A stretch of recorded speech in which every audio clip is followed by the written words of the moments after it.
welcome to CFC Fan TV. Now, what a week we've had so far already. Emanalo's gone, there's been talks over David Luiz and whether his future at the club is in jeopardy, whether he's going to remain here in January, let alone in the summer.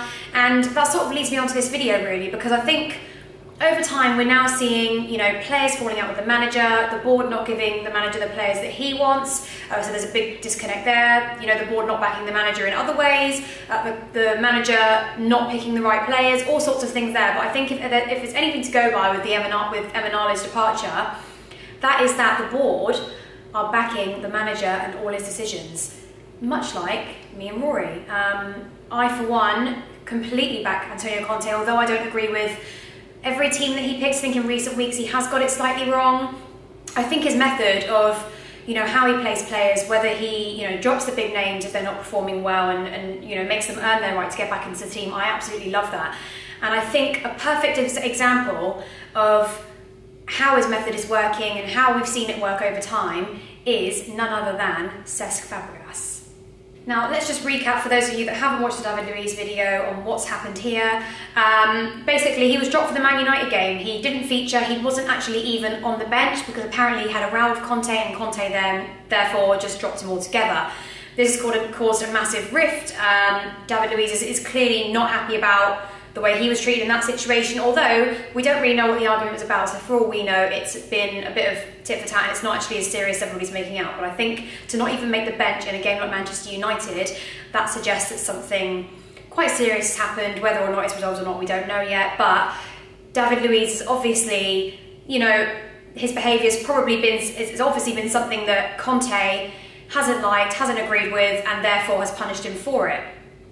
We've seen this with Conte before. A lot of fans are backing David Luiz because he is such a great player. He's a fantastic personality for Chelsea Football Club. He scores goals. He, gets everybody in the team to where they need to be. He shows great leadership, all those sorts of things. But we have seen it before where players have kicked up a fuss when Antonio Conte has, not given them their way or, not agreed with them. We saw the same thing with Diego Costa. He ended up leaving the club. I think that's why people are sort of speculating and wondering if this is going to be sort of the same situation. But to me, this is all how players handle themselves and how they handle their egos and, who is right in this situation. I'm going to go with Antonio Conte. And that is based on the fact that this isn't the only player. David Luiz is not the only player he's dropped. Diego Costa is not the only player that he said, you're not performing well, you're not behaving correctly, so therefore you're going to be dropped for this game. I think with Diego it was made out that he had an injury, but there was clearly something else going on behind the scenes. And as we know from Costa's interview, when he was living abroad, that when he was meant to be in training, he said, no, that was punishment for the way I was behaving. I think with past managers like Mourinho, they have just played them anyway. They're huge names, got no choice but to play them, and that to me was the wrong thing to do. And I think Antonio Conte, I've said it time and time again in most videos, he plays players based on merit, and that's sort of why certain players get annoyed about that.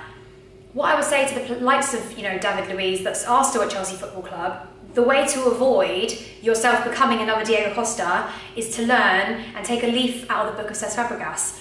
He was dropped by Antonio Conte. I read rumours and read reports that he didn't even want his teammates to speak to him. He was that upset about it, and of course he would. He's a fantastic player. He is a first-team player. He should be, in the starting lineup. A player of his calibre should be in the starting lineup.